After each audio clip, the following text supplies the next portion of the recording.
Di suatu malam, di parkiran depan tempat karaoke, terlihat dua orang pemuda sedang berkelahi adu pukulan. Masing-masing mereka tak ada satupun yang kalah, meski wajah dan mulut sudah berdarah-darah. Orang-orang yang berada di parkiran tersebut tak ada yang berani memisahkan keduanya.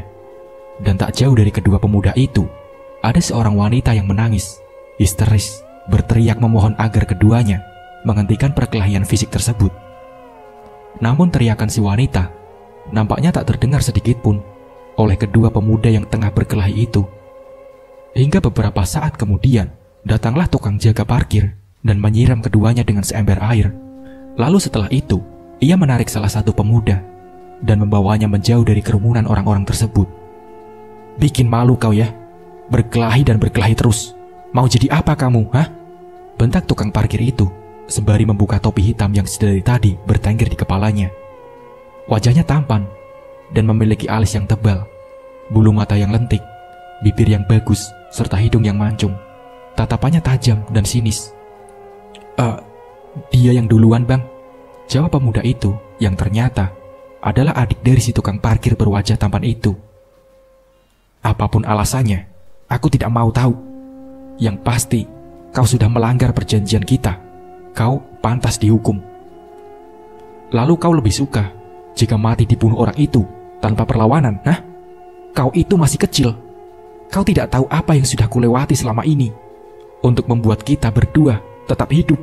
Dan kau harusnya jangan selalu membuat masalah untukku." Dengan wajah yang masih berdarah-darah, pemuda tersebut langsung pergi meninggalkan sang kakak sendirian. Tak berapa lama, ia lalu kembali ke tempat parkir untuk melanjutkan tugasnya. Menjelang pukul 2 malam, barulah ia pulang dengan berjalan kaki. Dan saat tiba di sebuah gang sempit dan gelap, ada beberapa orang yang menghadangnya. Rupa-rupanya orang itu adalah teman-teman si pemuda yang sempat terlibat baku hantam dengan adiknya. Saya minta maaf atas kesalahan adik saya tadi, Bang. Sekali lagi, aku mohon maaf. Tolong jangan diperpanjang lagi masalah ini. Saya akan berjanji, atas nama baik adik saya tidak akan pernah mencari masalah lagi pada kalian." Apa? Kau kira dengan minta maaf, luka-luka di wajah teman kami ini akan langsung sembuh begitu saja? Kami tidak akan memaafkan, ujar salah satu pemuda yang membawa tongkat kayu cukup panjang di tangannya. Lalu setelah itu, pemuda-pemuda tersebut langsung menyerang si tukang parkir tampan. Dan mau tak mau, ia pun terpaksa melawan. Dan yang namanya anak perantauan, pastilah ada pegangan dan kebiasaan. Satu persatu, pemuda itu berhasil ditumbangkan.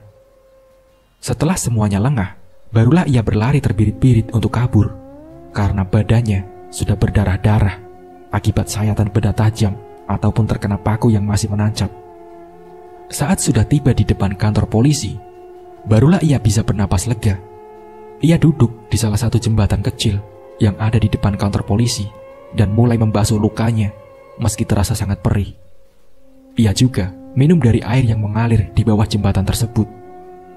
Ngilu ia rasakan di bagian rahangnya, dan dengan perlahan beranjak untuk pulang ke rumah kosnya. Di sebuah desa yang jauh dari hiruk-pikuk kota kecil, tampak kedua kakak beradik tersebut. Ada sebuah keluarga kecil yang terdiri dari ayah, ibu, dan anak mereka yang keterbelakangan mental. Keluarga itu merupakan orang-orang pendatang dari berpuluh tahun yang lalu dan tak pernah kembali ke tempat asal mereka selama itu. Mereka hidup dengan mengandalkan uang dari kerjaan sang ayah yang hanya sebagai kuli angkut di sebuah pasar tradisional yang cuma buka 2 kali seminggu. Tapi walau begitu, mereka masih mempunyai tetangga penghuni kontrakan lain yang sangat peduli dengan keluarga mereka. Tak jarang, tetangganya memberikan beras dan lain-lain untuk mereka bertiga. Pak RT di sana pun kadang-kadang seminggu sekali memberikan sumbangan berupa 5-10 kg beras dan makanan-makanan kecil lainnya untuk mereka. Akan tetapi, sang suami nampaknya tak enak hati jika terus-terusan merepotkan tetangganya. Dan ia pun memilih untuk mengajak anak istrinya untuk pindah ke sebuah desa lain. Karena ternyata di luar alasan tak mau merepotkan tetangganya, sang suami rupanya sudah mendapatkan pekerjaan baru di sebuah kebun karet milik seorang yang kaya raya di desanya. Mereka juga diperbolehkan untuk tinggal di rumah yang dibangun pada perkebunan karetnya tanpa harus membayar sepeser pun. Tentu saja itu menjadi sebuah kesempatan yang tak boleh mereka sia-siakan. Singkatnya, ia sudah sampai di rumah yang akan mereka tempati. Anak mereka tiba-tiba menangis sambil berteriak-teriak tak jelas. Meski ditenangkan pun, ia tetap saja menangis. Ada apa ya? Kok perasaanku tiba-tiba jadi gak enak begini? Aku jadi takut, ucap si istri, yang sebut saja dengan nama Sari, dan suaminya bernama Ateng. Maklumlah, anakmu itu kan memang begitu, jawab Ateng singkat. Rumah itu masih cukup bagus, dan halamannya lumayan luas meski dikelilingi pepohonan karet yang tinggi-tinggi. Karena rumah tersebut memiliki 2 buah kamar, jadi si anak ditempatkan di dalam kamarnya sendirian. Singkat cerita, berhari-hari telah berlalu. Mereka tinggal di rumah tersebut dengan sangat nyaman, dan selama itu tak ada kejadian-kejadian aneh yang terjadi di sana. Hanya saja, anak mereka yang bernama Silpa masih sering histeris dan berteriak-teriak tanpa sebab yang tak jelas. Dan ia juga selalu ketakutan saat melihat ayahnya. Elang, Elang, panggil seorang wanita mendekati seorang pria yang tengah merapikan susunan motor di parkiran yang berada di depan tempat karaokean. Lelaki berwajah tampan tersebut hanya menoleh sekilas, lalu dengan acuh ia kembali melanjutkan pekerjaannya. Lang, aku minta maaf.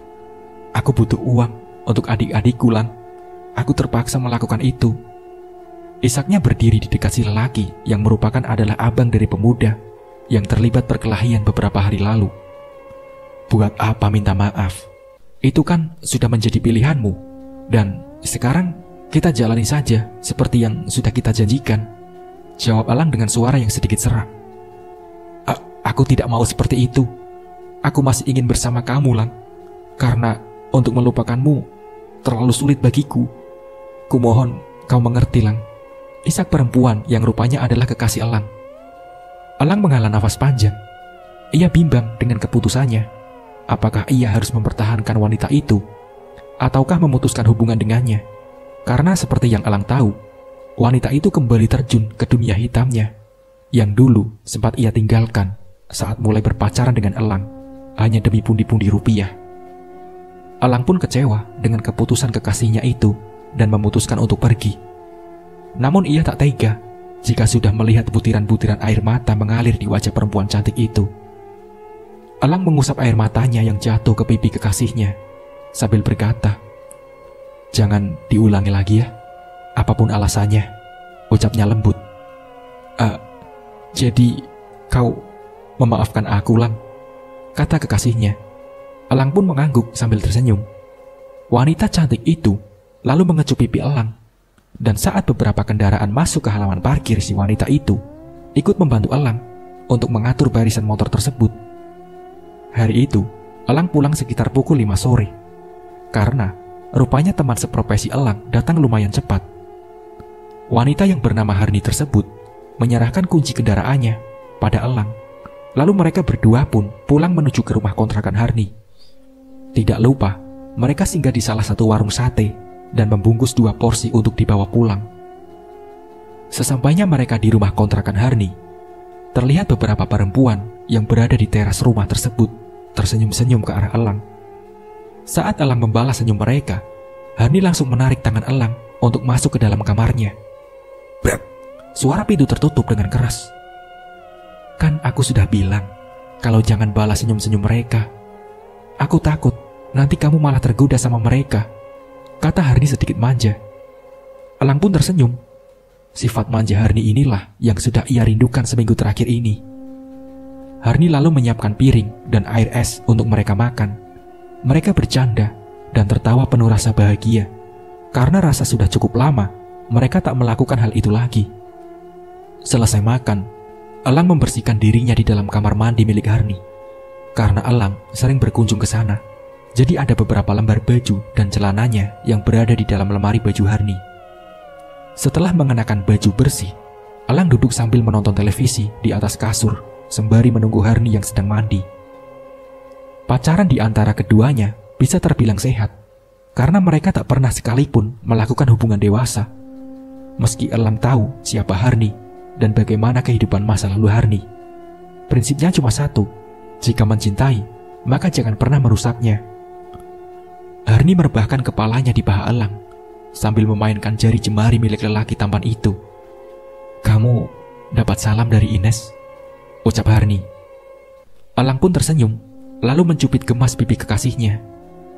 "Tidak ada yang lain selain kamu di hatiku, sayang," bisik Elang lembut.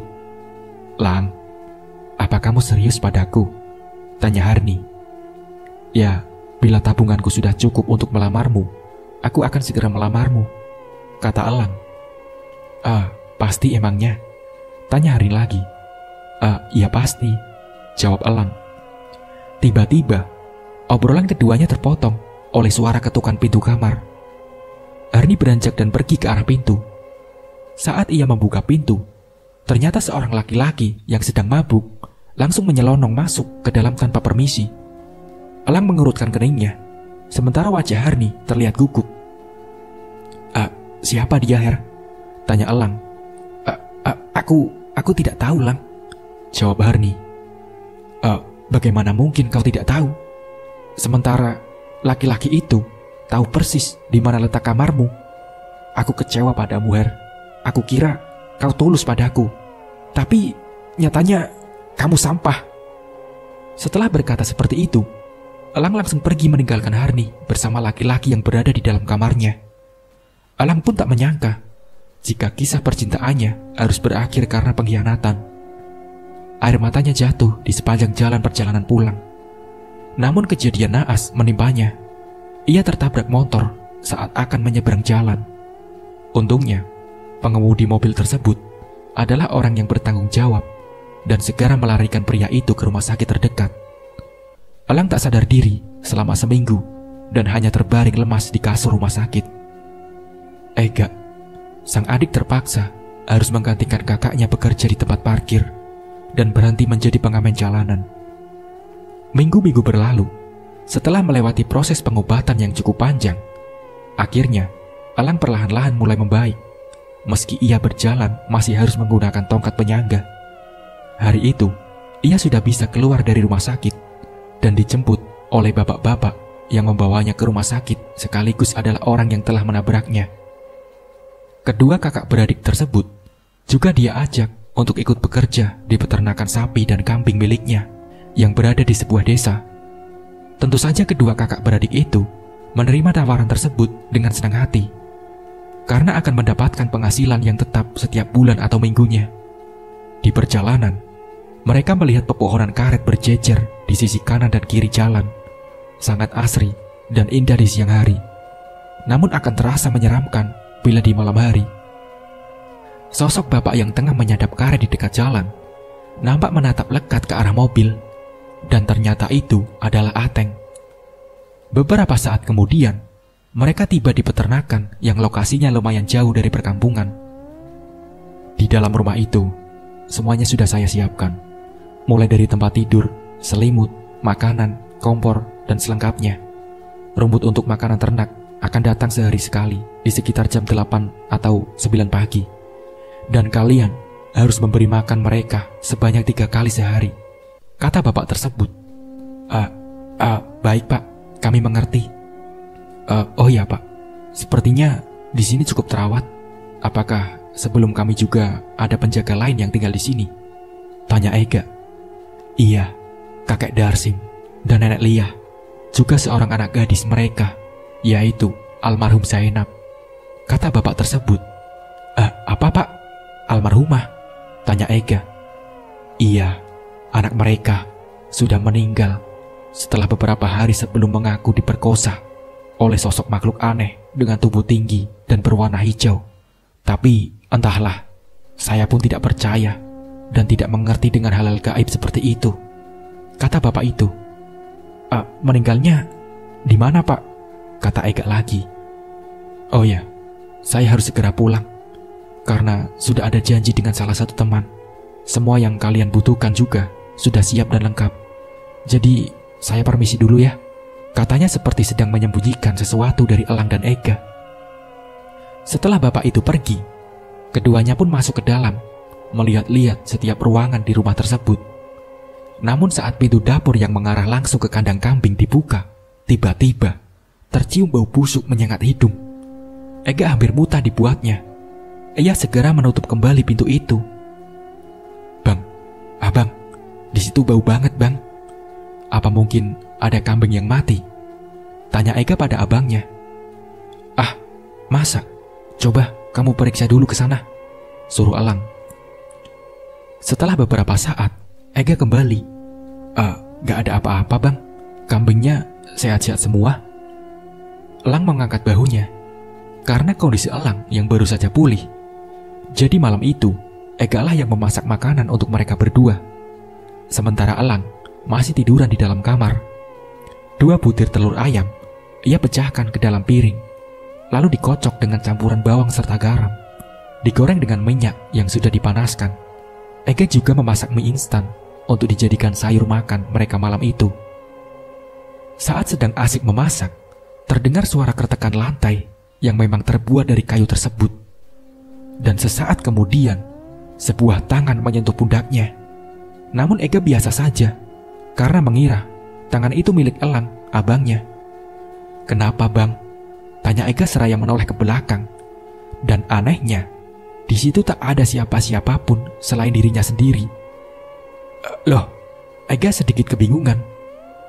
Tidak jauh dari tempat mereka tinggal, di rumah yang ditempati oleh Ateng dan keluarganya, anaknya Ateng mengalami penyakit aneh di daerah organ intimnya. Dan baru diketahui saat sang ibu menggantikan pembalut kain milik anaknya tersebut. Pasutri itu bertengkar begitu hebat, apalagi ketika mengetahui anak gadisnya itu sudah digauli oleh seseorang yang entah siapa. "Rupanya, ini firasatku tempo hari. Siapa lagi yang memerkosa anak kita kalau bukan kamu?" teriak istri Ateng. Aku benar-benar tidak tahu, Bu. Bukan aku pelakunya.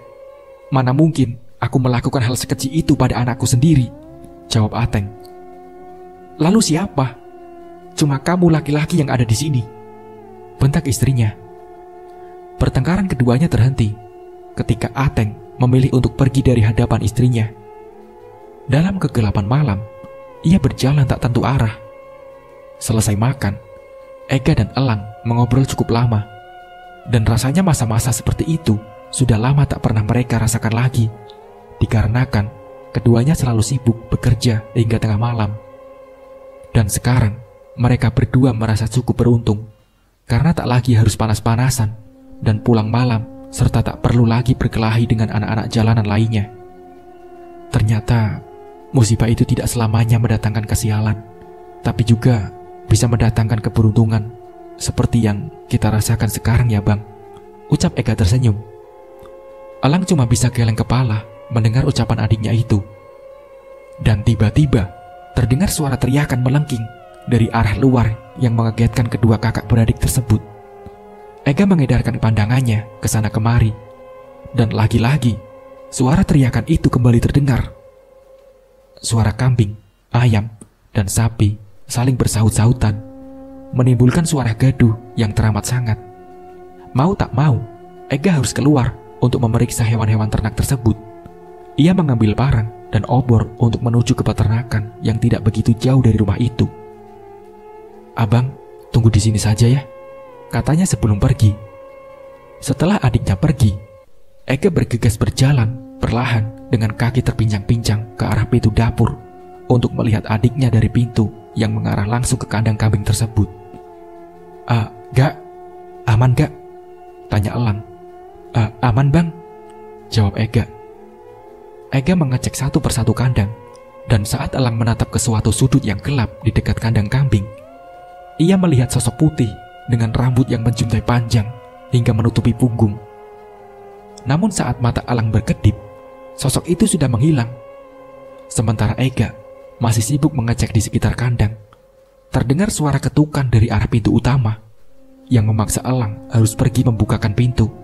Padahal waktu itu keadaan pintu tidak dikunci.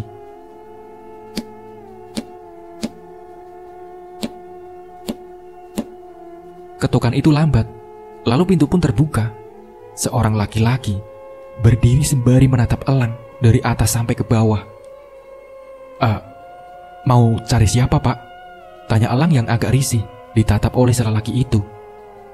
Perkenalkan, nama saya Ateng. Maaf sebelumnya jika saya mengganggu malam-malam begini. Tapi saya ada keperluan dengan orang yang tinggal di sini, kata Ateng. Yang tinggal di sini sekarang cuma saya dan adik saya, Pak. Apakah Bapak ingin bertemu kami berdua? Tanya Elang.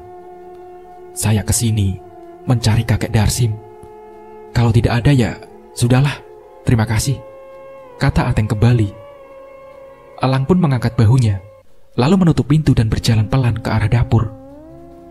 Ega, Gak, panggil Elang. Tak ada jawaban sama sekali. Bahkan cahaya obor yang dibawa Ega tadi pun sudah tidak ada. Elang mulai merasakan detak jantung yang begitu cepat. Rasa khawatir pada adiknya membuat Elang terpaksa harus turun ke tanah. Ega, panggil Elang seraya berusaha berjalan lebih cepat. Namun ujung tongkat penyangganya tersandung oleh rerumputan yang membuat Elang hampir saja terjatuh. Ega, hanya suara jangkrik yang beradu vokal satu sama lain.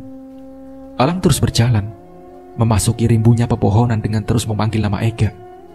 Namun semakin jauh ia masuk, semakin gelap jalanan yang ia lewati. Banyak akar-akaran yang bisa saja membuatnya jatuh atau bahkan tergelincir masuk ke jurang jika ia tak berhati-hati. Kakinya terasa sangat nyeri.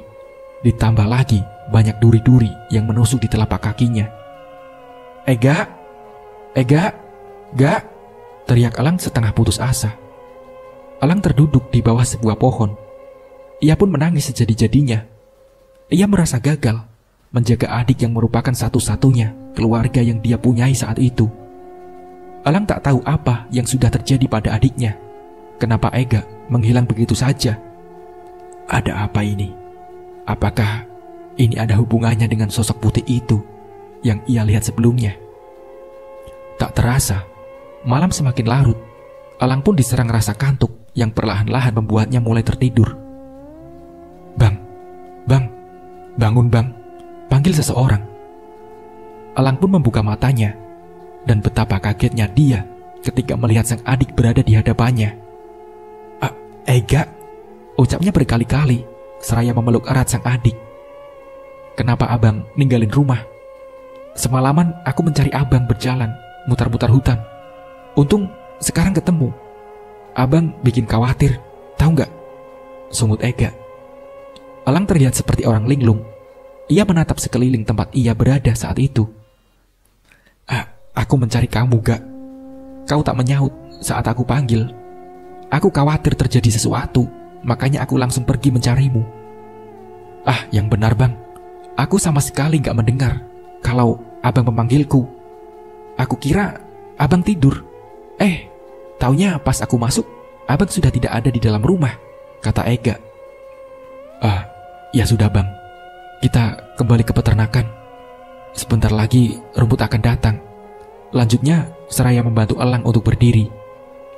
Singkatnya, ketika sampai di rumah, Ega langsung mengobati kaki Elang dengan obat-obatan seadanya. Sekitar pukul 9, sebuah mobil pick-up putih yang dipenuhi dengan rumput-rumput segar datang. Seorang bapak dan seorang gadis tomboy keluar dari dalam. Selamat pagi pak, sapa Ega ramah. Pagi juga, jawab si bapak tersebut. Gadis yang mengenakan celana jin panjang dengan jaket hitam lusuh serta ikat rambut yang acak-acakan itu sangat cantik dan manis sekali, tetapi lumayan cuek dan pelit senyum. Ega yang membantunya menurunkan semua rumput-rumput tersebut sama sekali tak disapanya. Riz, abah ke sungai sebentar ya. Kau lanjutkan saja bantu-bantu mereka dulu, ujar si bapak sebelum pergi. Setelah si bapak pergi, Ega mulai melancarkan serangan awal yang merupakan pertanyaan-pertanyaan seputar rumput dan hewan ternak, berharap si gadis mau menjawabnya. Aku ragu, pemuda seperti kau ini akan betah di sini. Tingkah lakumu layaknya pemuda-pemuda berandalan yang haus akan belayan gadis-gadis, kata gadis tersebut sembari tersenyum sinis. Kau tak tahu siapa aku. Mana boleh kau menyimpulkan secepat itu tentang diriku, potong Ega. Gak, Kau letakkan di mana korekku? Ujar Elang yang tengah berdiri di ambang pintu. Si gadis terlihat mengarahkan pandangannya kepada Elang. Lama sekali ia tertegun menatap Elang yang sedang memarahi adiknya tersebut. Ada senyum kecil di bibir gadis tersebut. Nampaknya ia sudah jatuh hati pada pandangan pertama dengan sosok Elang. Saat Ega kembali, gadis itu segera melanjutkan pekerjaannya. Dia kakakmu, kata si gadis itu. Iya, jawab Ega singkat. Setelah selesai menurunkan semua rumput-rumput dari pick up, si gadis mengulurkan tangannya ke arah Ega. Kenalin, namaku Risna, ucapnya memperkenalkan diri. Dengan bibir tersenyum, Ega langsung menyambut uluran tangan si gadis, lalu balas memperkenalkan diri. Duduk di sana dulu yuk, ajak Ega menunjuk ke rumah. Oh ya Risna, apa kau sudah lama jadi pemasok rumput untuk peternakan ini? Tanya Ega. Sekitar 2 tahunan lebih, jawab Risna sembari membersihkan rumput-rumput yang menempel di jaketnya. Oh, berarti kamu pernah melihat anak perempuan penjaga ternak sebelum kami di sini? Tanya Ega. Iya, dia ramah, baik, juga sangat cantik. Sayang, dia hidup hanya sebentar, jawab gadis itu lagi. Oh, iya, kau juga cantik. Sudah berapa usiamu? Kata Ega lagi. Sepenting itukah usiaku untukmu? Kata gadis itu lagi. Enggak, cuma bertanya. Kalau rasanya pertanyaanku membuatmu tak nyaman, tidak usah dijawab, kata Ega kembali. Bang, kenalin nih bang, ujar Ega memanggil Elang. Iya, jawab Elang dari dalam rumah, namun tak juga kunjung keluar. Maaf ya, abangku itu memang seperti itu. Orangnya cuek, apalagi kalau sama cewek, kata Ega. Risna hanya tersenyum kecil menanggapi perkataan Ega. Dan setelah beberapa saat mengobrol kesana kemari, bapak-bapak tadi datang, lalu mengajak Risna untuk pulang. Setelah selesai memberi makan semua hewan ternak, Ega langsung membersihkan dirinya sebelum masuk ke dalam rumah. Sementara Elang sedang memasak nasi di dapur. Sesekali ia terlihat melamun menatap buih-buih gurakan yang mendidih di dalam panci nasinya. Bang, tolong ambilkan handuk bang, panggil Ega seketika membuyarkan lamunannya. Hening suasana malam itu membuat Ega mengantuk. Apalagi setelah semalam ia tak tidur, ditambah lagi siang harinya seharian disibukkan mengurus hewan ternak. Perlahan-lahan Ega mulai terlelap, sementara Elang masih duduk di teras rumah dengan ditemani secangkir kopi dan musik alami yang tercipta dari suara-suara binatang. Anehnya, udara yang awalnya dingin malah perlahan-lahan mulai memanas. Elang mengipas-ngipaskan tangannya di sekitar wajahnya. Ia melihat sekeliling, banyak sekali kelap-kelip kunang-kunang mengitari pepohonan. Dan suasana bertambah aneh ketika tak satu pun lagi terdengar suara binatang-binatang malam, seperti jangkrik ataupun gonggongan anjing liar di kejauhan. Hembusan angin dingin dari arah depan membawa aroma-aroma tak sedap. Beberapa kali, Elang menghembuskan nafasnya, berharap agar bau yang mengganggunya pernafasannya itu sedikit berkurang. Bau ini seperti bangkai, gumam Elang sembari menutup hidungnya.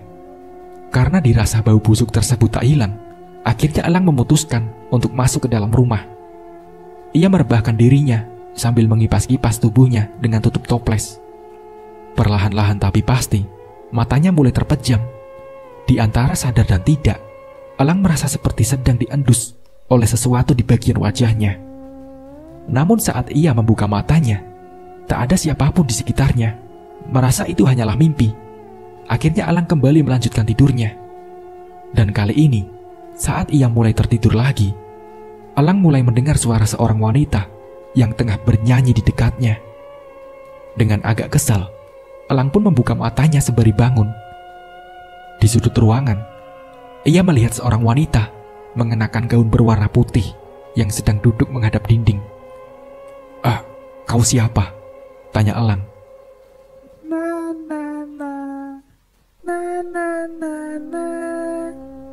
Perempuan itu terus saja bernyanyi dengan lirik dan nada yang sama berulang-ulang. Karena merasa kesal, pertanyaannya tak dijawab. Akhirnya Elang langsung beranjak mendekati si perempuan itu. Dan saat tangannya hampir menyentuh bahu si perempuan itu, akhirnya perempuan tersebut memalingkan wajahnya pada Elang. Dan, nih, perempuan itu tersenyum dan beranjak berdiri. Ia mendekati Elang yang terus berjalan mundur. Dan saat tubuh Elang terpojok ke dinding, perempuan tersebut meneriaki Elang.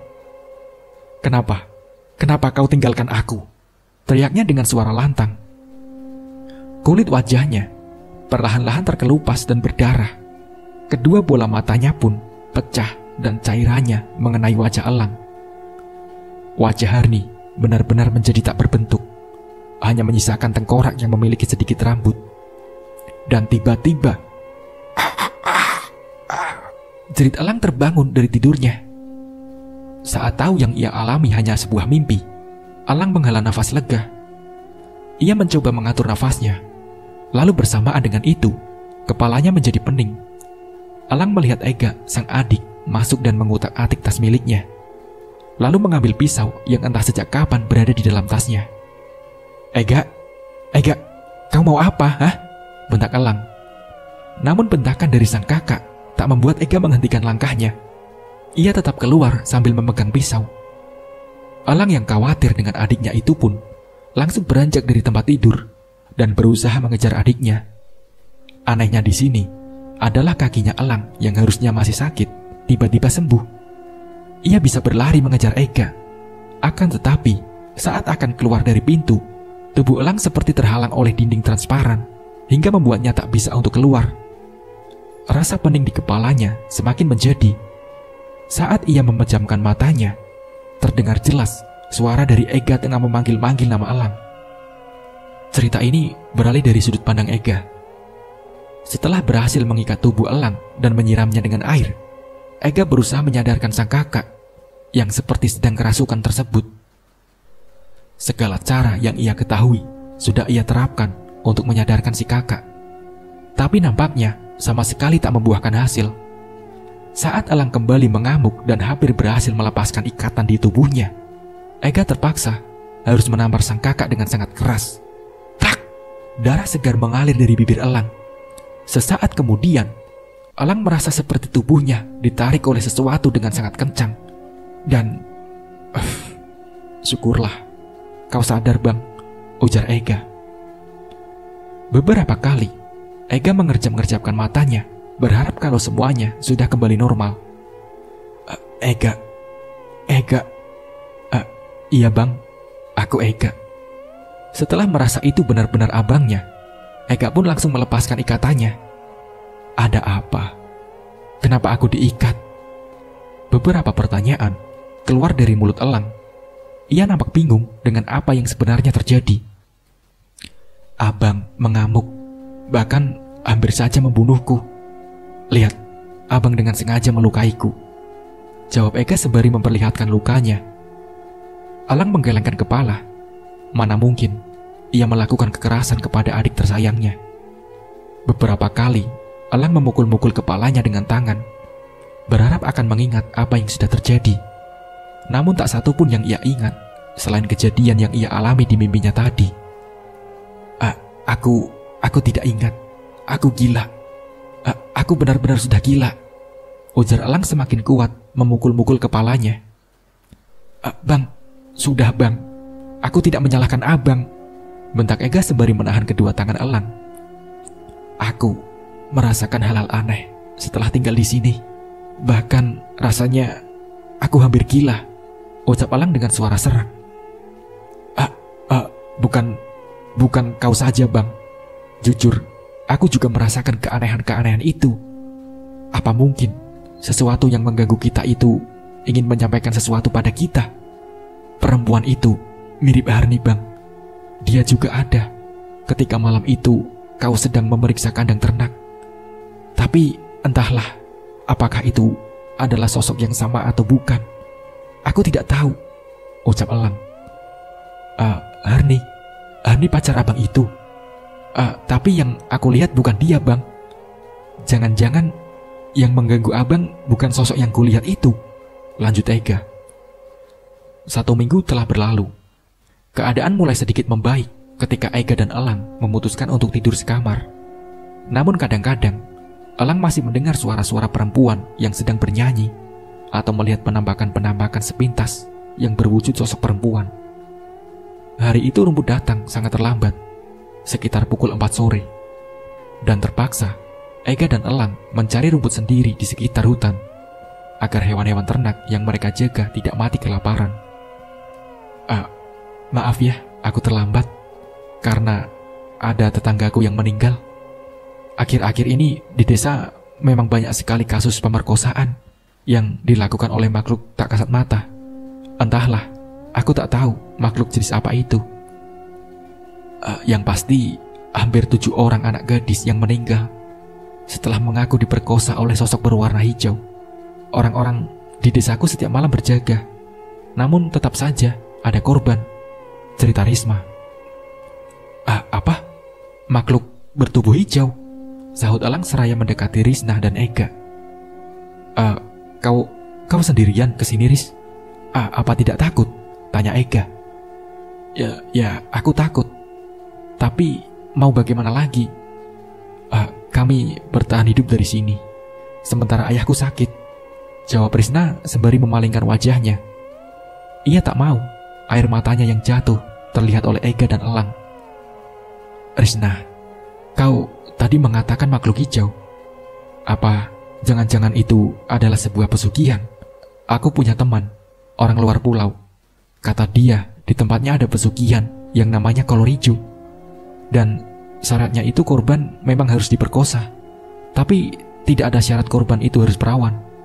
Sementara yang kau katakan tadi hanya anak gadis yang menjadi korban, kata Elang. Kau mengada-ngada, Bang. Kalaupun memang ada jenis pesugihan seperti itu, mana ada di Kalimantan, sahut Ega. Kau lupa kasus babi ngepet di desa? Tuyul, pocong, kuntilanak. Gak ada yang gak mungkin, gak? Ega menghela nafas panjang. Lalu, kalau benar yang kamu katakan, apa ada cara untuk menghentikan semua ini? Tanya Risna. Elang menggeleng pelan. Aku tidak tahu, Ris, jawabnya. Risna menghela nafas. Lalu tanpa berkata-kata, ia segera memulai pekerjaannya untuk menurunkan semua rumput yang ia bawa ke tanah. Saat akan pulang, Ega disuruh abangnya untuk ikut bersama Risna guna menemani gadis tersebut. Tidak usah, Gak. Aku berani kok. Lagi pula masih sore.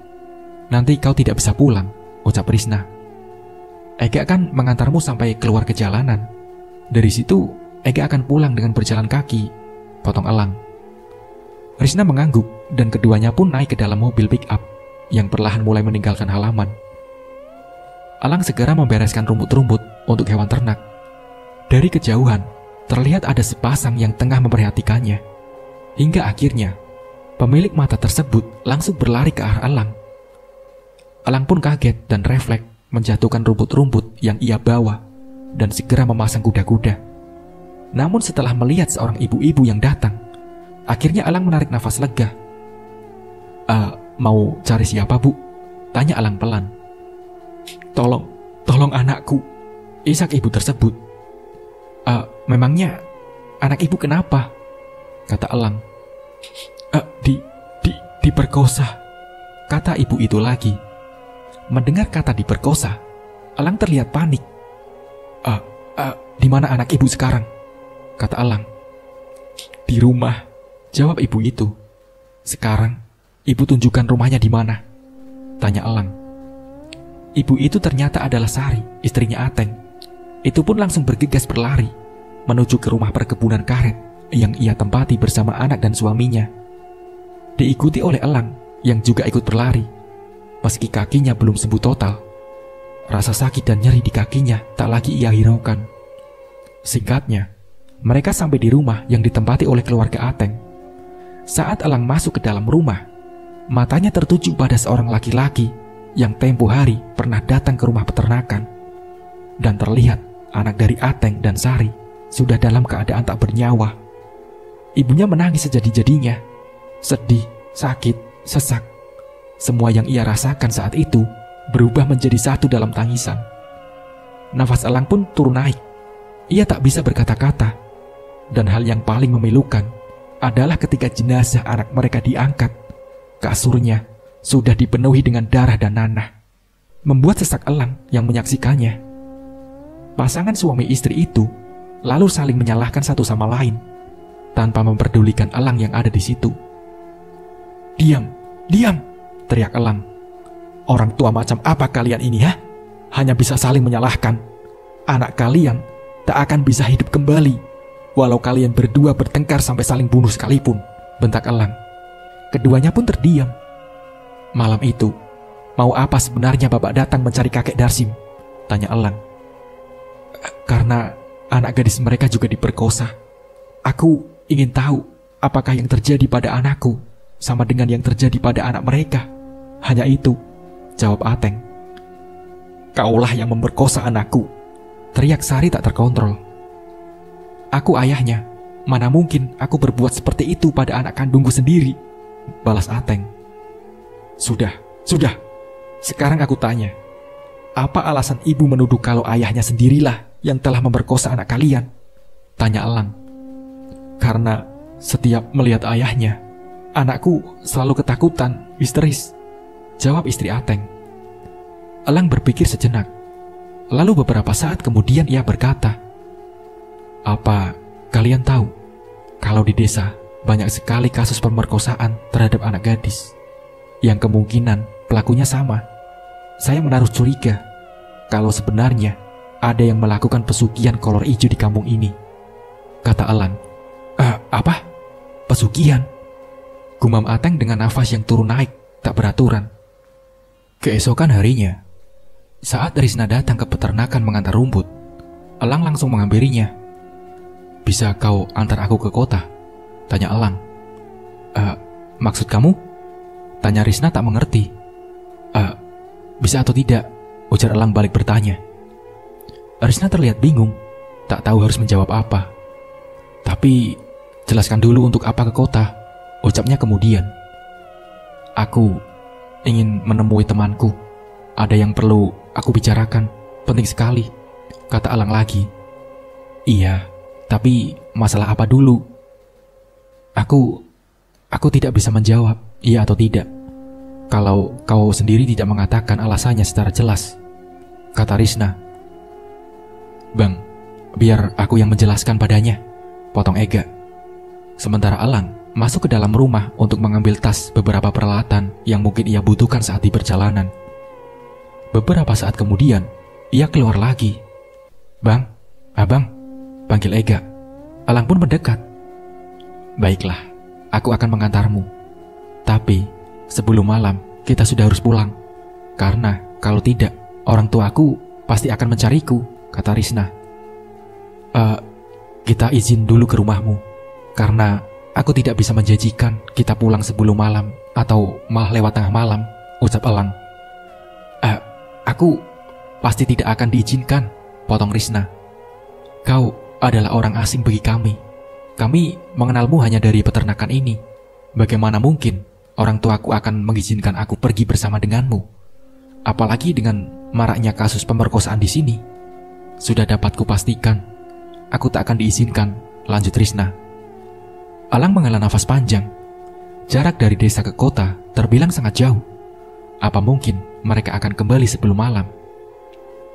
Pergilah bang, aku bisa mengatasi masalah ini." Elang memeluk adiknya. "Hati-hati gak, jangan lupakan parangmu, tetaplah waspada. Jangan lengah ya," kata elang sebelum pergi. "Risna, kau saja yang menyetir. Nanti aku tunjukkan jalannya," ujar elang pada Risna yang tengah menatapnya. Mobil pick-up tersebut pun perlahan-lahan mulai meninggalkan halaman, di mana Ega masih berdiri mematung menatap pick-up itu sampai benar-benar hilang dari pandangannya. Saat sampai di jalan besar, Risna mengemudikan pick-up itu dengan sangat lincah, mendahului mobil-mobil lain yang satu arah dengan mereka.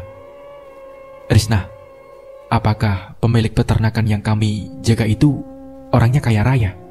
tanya elang saat di jalan sunyi. Dibilang kaya ya memang kaya. Tapi ada satu lagi pengusaha karet yang sangat kaya melebihi bos kalian itu. Namanya Pak Warto," rumahnya paling besar di desa. Sawah yang ia miliki saat ini berhektar-hektar luasnya. Bahkan semua orang yang bekerja di tempatnya dibuatkan rumah masing-masing. Dulu aku pernah ingin ikut bekerja pada Pak Warto.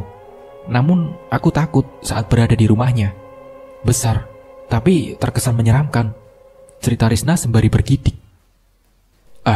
Apa jangan-jangan Pak Warto itu yang melakukan pesugihan kolor ijo, Riz? Kata Elang. Risna mengerutkan keningnya, sementara matanya tetap fokus dengan jalanan di depan. Aku rasa tidak mungkin, karena dia sangat berambisi dengan menangkap pelaku pemerkosaan.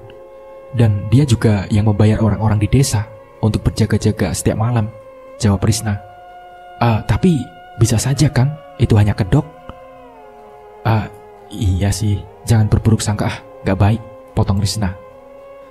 Saat di persimpangan, ada sebuah truk besar melaju kencang dan hampir menabrak pick-up-nya yang dikemudikan Risna. Tapi untungnya, Risna dapat cepat menghindar hingga tidak terjadi apa-apa pada keduanya. Ya Tuhan, hampir saja kita mati, ucap Risna, wajahnya terlihat pucat sekali. Yakinlah Riz, bahwa kita akan baik-baik saja dan selamat sampai tujuan, kata Elang, meski jauh dalam hatinya. Elang juga merasakan takut dengan apa yang baru saja terjadi itu. Singkat cerita, akhirnya pick-up yang dibawa oleh Risna dan Elang tersebut sampai di sebuah rumah kos-kosan. Elang pun turun, kakinya melangkah pelan menuju kamar paling ujung yang bernomor 12 tersebut. Lama sekali Elang mengetuk pintunya, namun tak ada siapapun yang membukakan pintu itu. Mau cari siapa? Tanya seorang pemuda pada Elang.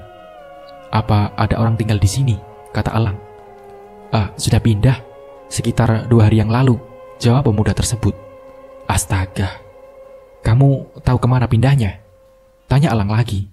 Tidak tahu, dia tidak bilang apa-apa kepadaku, tanya pemuda tersebut. Wajah Elang nampak sangat kesal. Pencariannya dari jauh ternyata tak membuahkan hasil. Dengan langkah gontai, ia menghampiri Risna. Temanku sudah pindah, kata Elang. Lalu bagaimana? Tanya Risna. Kita coba ke rumah Bang Sidik, semoga beliau bisa bantu, kata Elang. Ya sudah, jawab Risna pelan. Mobil pick-up pun kembali meninggalkan halaman kos-kosan dan melaju di jalan yang mengarah jauh dari kota. Sekitar hampir 1 jam perjalanan lebih, mereka mulai memasuki kawasan jalan yang di kiri kanannya terdapat hamparan padi-padi yang masih hijau.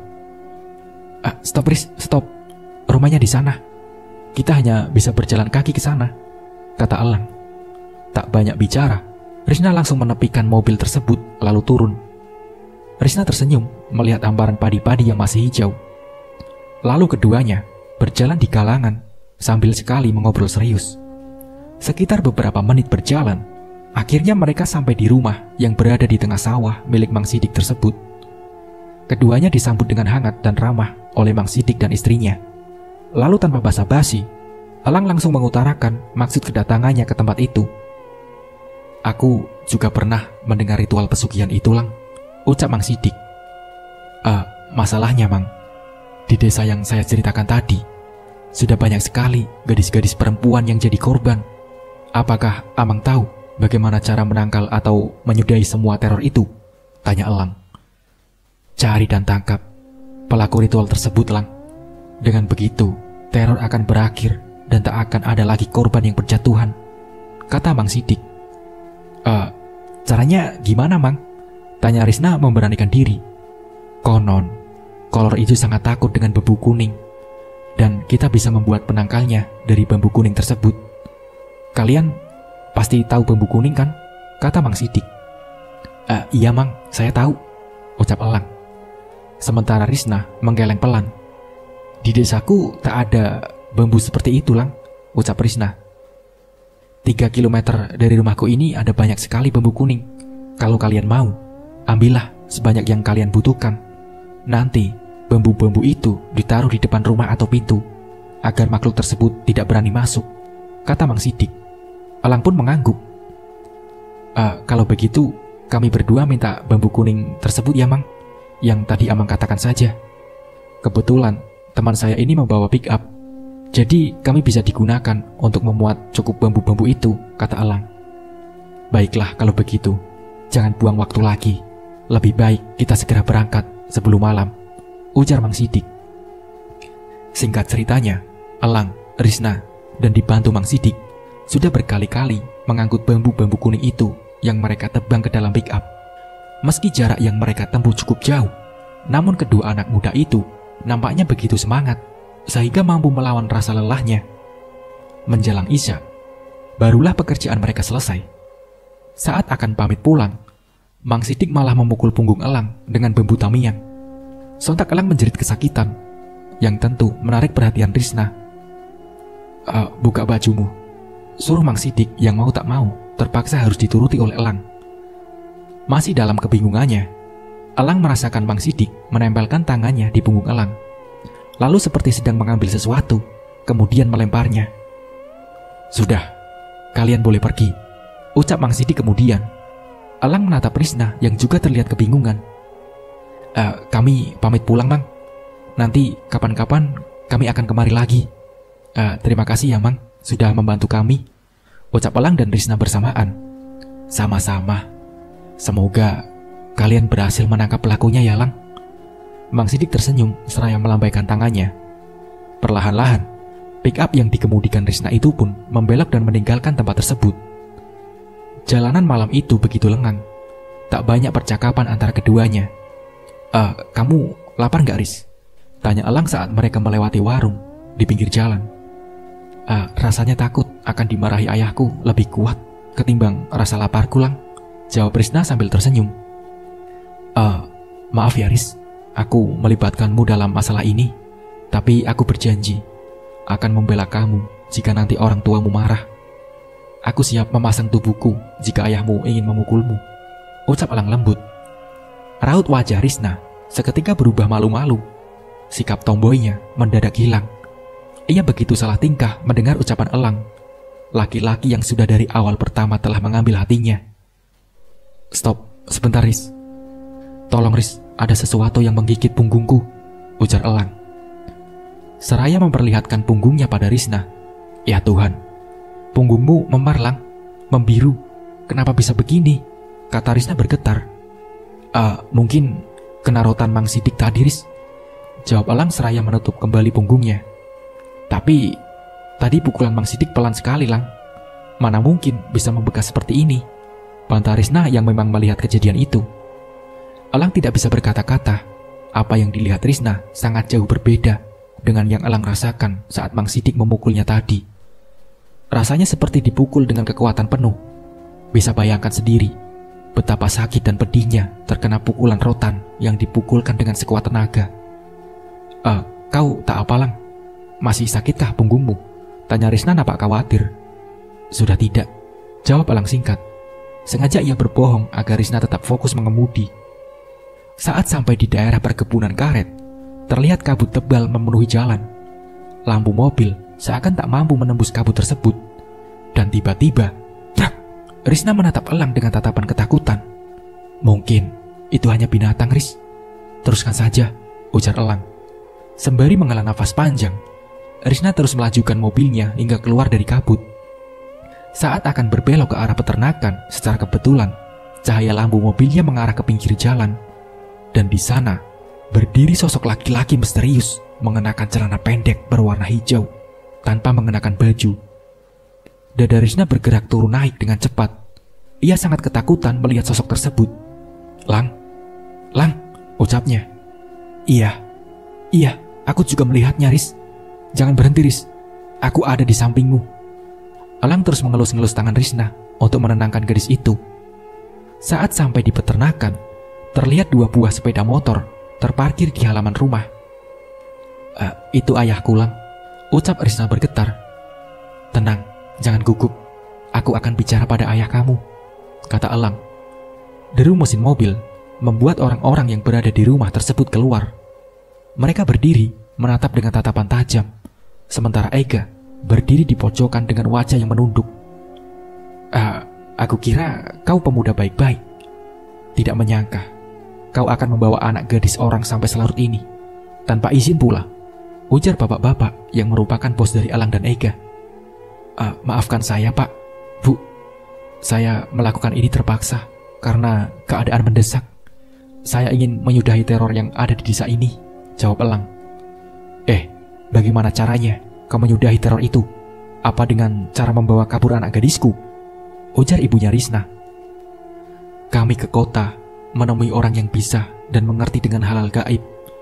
Dia menyarankan untuk menancapkan bambu kuning di halaman rumah atau depan pintu rumah-rumah warga agar makhluk itu tidak bisa masuk. Dan untuk para gadis-gadis, jika ingin keluar rumah, diharuskan untuk membawa bawang putih dan serpihan bambu kuning agar makhluk tersebut tidak berani mendekat, kata Elang. Elang, bagaimana mungkin pemuda sepertimu ini percaya akan hal-hal tabu seperti itu? Pemerkosaan yang terjadi di desa ini tidak ada hubungannya dengan hal-hal gaib. Dan aku yakin semua ini pasti dilakukan oleh penjahat kelamin yang sudah ahlinya. Kemungkinan saja yang melakukan perbuatan biadab itu dilakukan secara berkelompok. Makanya, walau kita sudah berjaga-jaga setiap malam, tapi tetap saja bisa kecolongan. Dan satu lagi, Lang, yang kita hadapi ini kelompok orang-orang jahat yang tentu tidak akan takut dengan sebuah bambu yang ditancapkan. Kau seharusnya berpikir sehat sebelum bertindak, ujar laki-laki yang merupakan bosnya itu. Maaf Pak, tapi menurut saya tidak ada salahnya kita menghargai usaha mereka. Dan yang tidak kita lihat belum tentu itu tidak ada. Lagi pula, kalau memang usaha mereka ini berhasil, maka desa kita juga yang akan kembali aman. Dan jika tidak, kita tak rugi. Jadi tidak ada salahnya membiarkan mereka melakukan apa yang ingin mereka lakukan. Selagi itu niatnya baik, silahkan, ujar ayahnya Risna. Risna menatap Elang. Ia tak menyangka jika ayahnya yang ia kenal sebagai sosok yang keras dalam mendidik anak-anaknya bisa berkata sebijak itu. Ya sudah, saya ikut kalian saja. Tapi jika tidak berhasil, siap-siap kalian berdua pergi dari peternakanku, ujar bosnya seraya mengeluarkan kunci motornya dari saku celana. Ibunya Risna menatap suaminya, seolah mempertanyakan keputusan suaminya tersebut. Biar saja, lagi pula niat mereka baik, kata ayahnya Risna. Gak, kita berangkat, panggil Elang. Perlahan pick-up yang dikemudikan Risna berjalan menuju ke desa. Elang duduk di atas tumpukan bambu sembari berpegangan. Singkatnya, mereka pun tiba di desa. Di depan pos kampling, pick-up tersebut berhenti. Ega dan Risna turun tak terkecuali dengan Elang. Risna nampak sangat akrab dengan Elang, sementara Ega tak sedikit pun ia ajak bicara. Tentu sikap Risna yang begitu malah membuat Ega jadi cemburu dan marah pada abangnya. Menurutmu, makhluk itu dari mana, Gak? Tanya Elang. Gak tahu, jawab Ega singkat. Beberapa saat kemudian, mereka sudah memasuki halaman rumah tersebut dan menggantungkan bambu di gagang pintu, lalu menancapkan sebagian di halaman rumah. Karena seperti yang Risna ketahui, pemilik perkebunan karet tersebut juga mempunyai anak dan keponakan yang masih gadis. Setelah selesai, mereka bertiga pun pulang.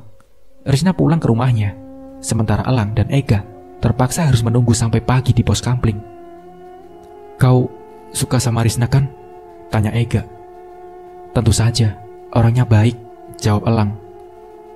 Sukanya lebih dari sekedar teman kan? Tanya Ega lagi. Maksudmu? Apa abang ada niatan untuk memacarinya? Yang benar saja kau ini, Gak. Mana mungkin. Sudah, aku capek, ujar Elang seraya merebahkan tubuhnya di atas tikar. Kulihat dari sikap Risna padamu tadi, sepertinya kalian berdua sudah ada hubungan tertentu. Apa benar begitu? Apa kau ini tidak bisa diam, hah? Aku capek, tahu nggak?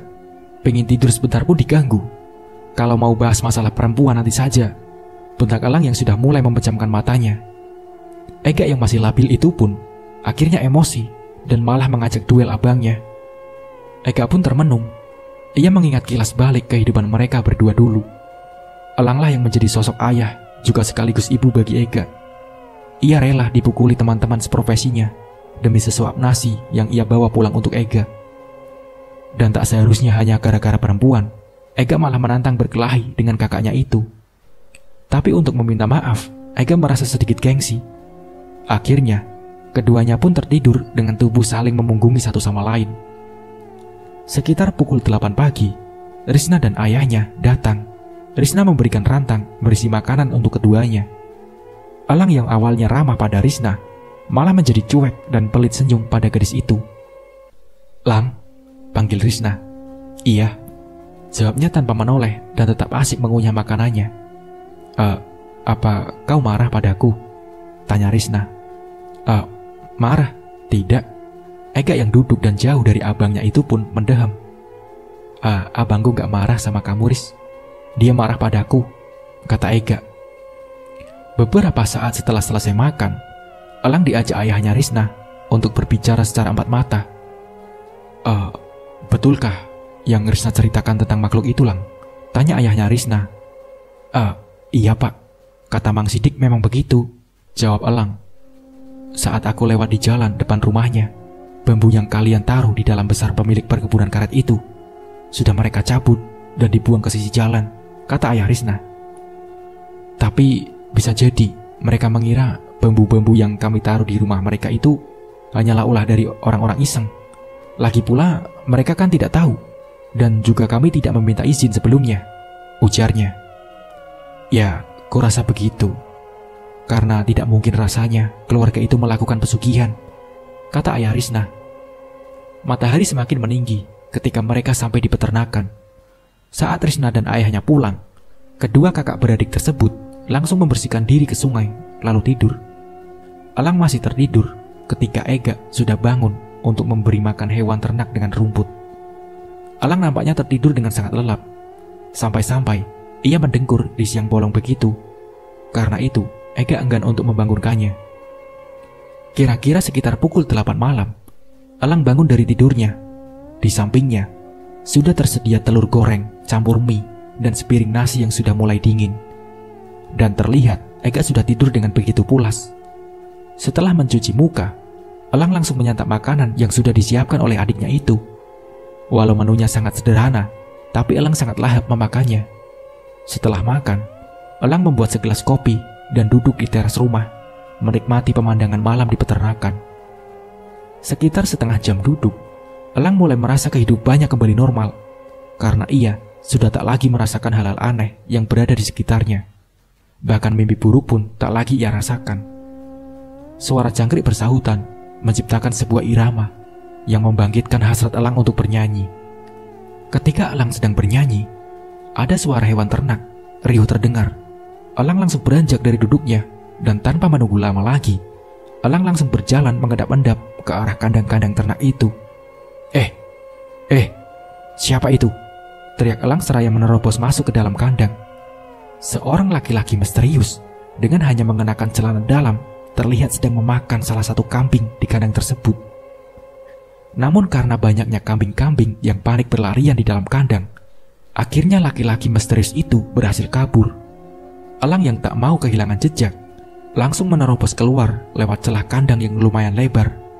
Aksi kejar-kejaran terjadi hingga sampai di mana saat Elang berhasil memotong jalan si laki-laki misterius dan brak, sebuah tendangan dari Elang mendarat di dada laki-laki itu hingga terjatuh. Nyeri seketika Elang rasakan di kakinya. Namun karena sudah terbiasa dengan kehidupan yang keras, Elang sama sekali tak menunjukkan rasa sakitnya. Siapa kau sebenarnya, ha?" bentak Elang seraya berusaha membuka tangan si laki-laki misterius menutupi wajahnya. Plak! Elang pun menampar tangan orang itu sampai terdengar erangnya. Perlihatkan wajahmu, setan!" bentak Elang yang sudah sangat emosi. Namun meski wajahnya sudah terbuka, Elang masih kesulitan untuk mengenalinya, karena wajahnya dipenuhi darah dan juga bulu-bulu. Elang menyeret laki-laki yang telah ia buat pingsan itu menuju ke arah rumah peternakan. Sesampainya di rumah peternakan, Elang langsung berteriak memanggil Ega, adiknya. Ada apa, Bang?" tanya Ega yang masih mengucek-ngucek matanya. Lihat, orang ini membunuh satu kambing di kandang. Untung aku dapat menangkapnya. Coba kalau tidak, habis kita dimarahi bos," ujar Elang seraya mengikat laki-laki misterius itu.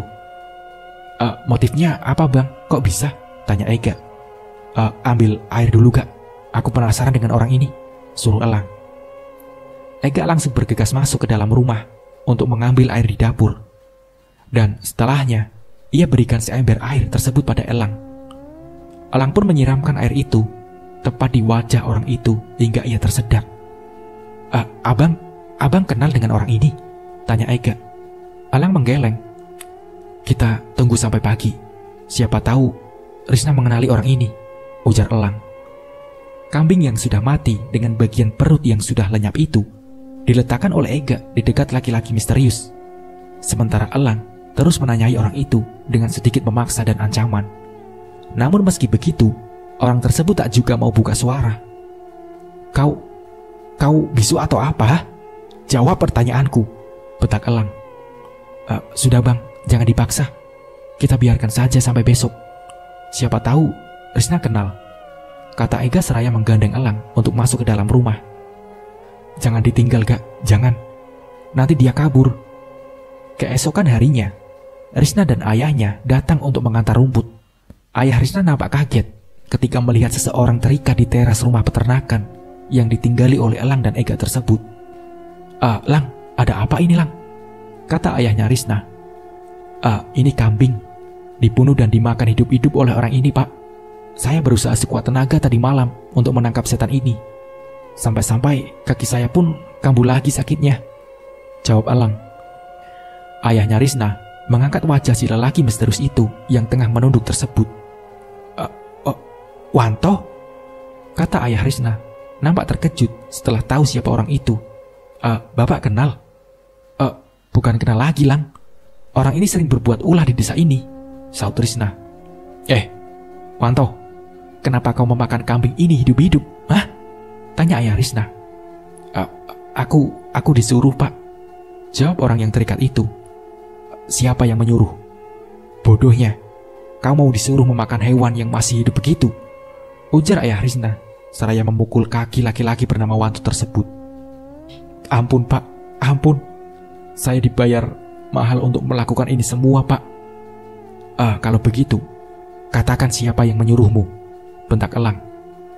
"Itu, Pak, bapak itu." Kau jangan mengada-ngada, Wanto. Mana mungkin orang terpandang seperti beliau itu menyuruhmu melakukan hal seperti ini," bentak ayah Risna. "Sumpah, Pak, sumpah demi apapun, saya memang disuruh oleh beliau. Saya tidak bohong, Pak," isak Wanto. Kalau begitu, ayo kita buktikan sendiri. Kita berangkat ke rumahnya," ujar ayah Risna. Siapa, Pak?" tanya Elang. Itu yang rumahnya paling besar di desaku. Rumah paling terakhir yang kita berikan bambu kuning itu," jawab Risna. "Ayo Lang, kita bawa dia ke rumah pemilik perkebunan karet itu." Setelah semua rumput diturunkan dari pick up, mereka pun berangkat dengan membawa laki-laki misterius itu yang masih terikat untuk ke desa. Sesampainya di depan rumah megah tersebut, mereka semua turun. Dan untuk sekedar mengetes kebenaran dari dugaannya, Elang membawa potongan bambu kuning dan berjalan ke arah pintu rumah. Saat pintu terbuka, lelaki yang membukakan pintu itu seperti berusaha mundur dan menjauh dari Elang. "Ada apa ini ramai-ramai di rumahku?" tanyanya. Dengan tegas, ayah Risna menceritakan semuanya, dan seperti yang sudah diduga, lelaki itu mengelak semua tuduhan dari Wanto, dan malah balik menuduh Wanto adalah biang kerok kejahatan yang ada di desa mereka tersebut. Elang pun tersenyum. Lalu setelah berpamitan, mereka pun pergi ke rumah Pak RT untuk mengadukan apa yang sudah dilakukan oleh Wanto. Namun saat ditanya, Wanto telah mengatakan kalau pemilik perkebunan karet itulah yang membayarnya untuk melakukan hal tersebut. Pak RT dan semua orang yang berada di sana saling bertatapan satu sama lain. Singkatnya, setelah menempuh perjalanan yang cukup jauh, akhirnya mereka sudah berada di rumah Mang Sidik. Baiklah, kalau memang aku dipercaya untuk ke sana," kata Mang Sidik. Setelah mereka makan, Mang Sidik pun berpamitan dengan istrinya untuk pergi bersama dengan Elang dan Risna. Perjalanan menjadi sedikit menegangkan, apalagi ketika Mang Sidik menceritakan alasan tentang apa yang ia lakukan terhadap Elang kemarin. "Kau mendapatkan kiriman, Lang, dari seorang perempuan.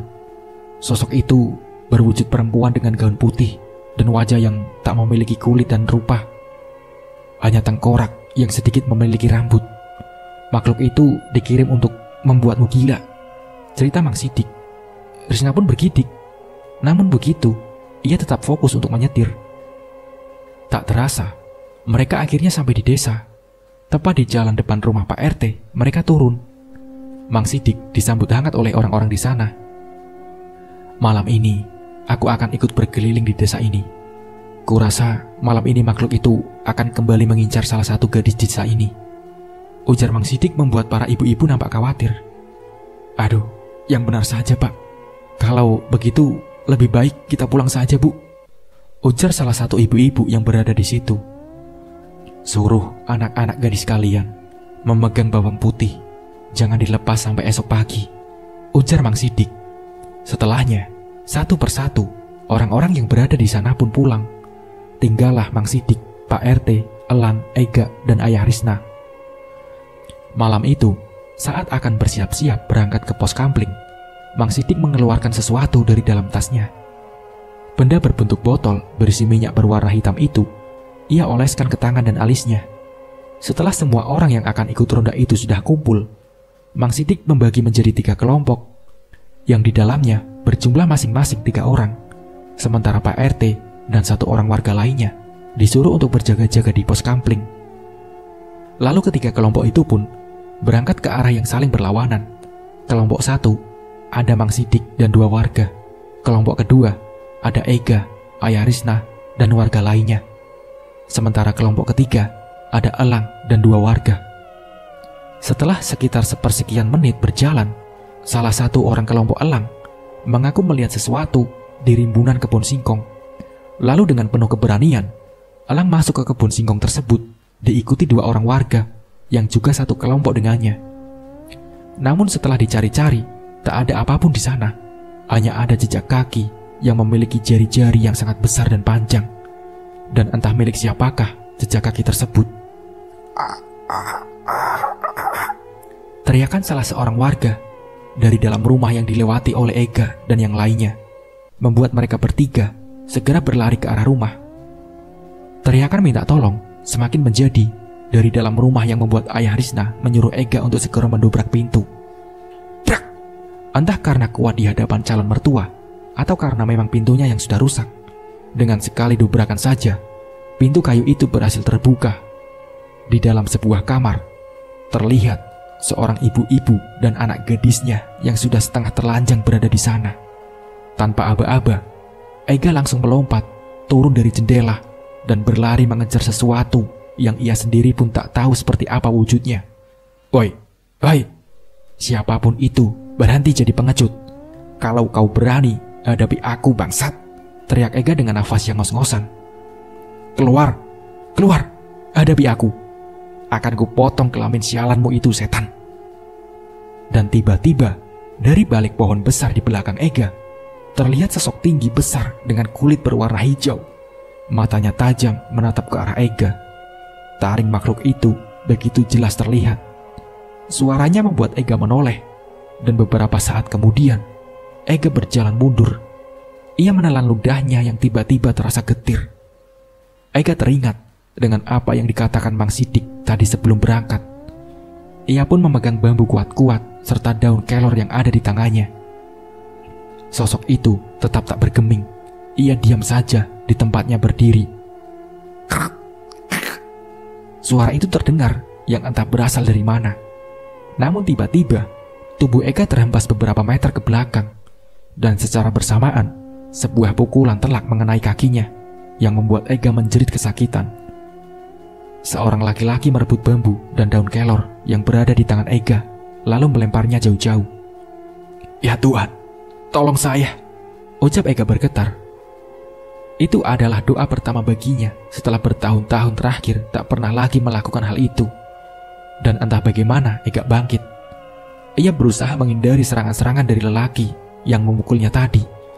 Namun beberapa kali Ega terkena pukulan di bagian punggung dan perutnya. Hingga beberapa saat kemudian, Elang dan juga beberapa warga lainnya datang ke sana.